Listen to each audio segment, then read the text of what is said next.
SMU Masters Day is an opportunity for you to find out more about our collection of postgraduate programs. They are designed to help you grow personally and professionally. The diverse cohort that you are put into really gives you an opportunity to build the network and the life connections and interacting and interfacing with the other students.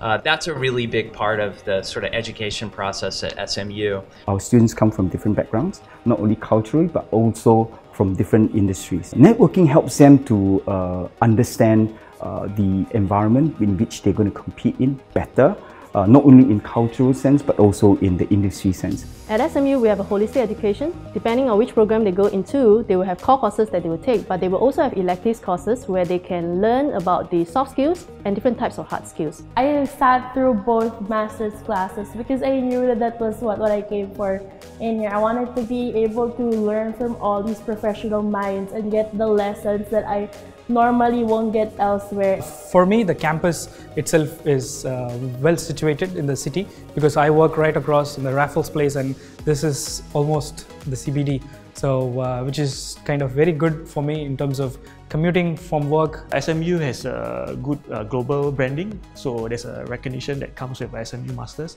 Take the opportunity to speak to our alumni, our faculty, our program advisors, and find out more about how SMU Masters can help you to be future ready.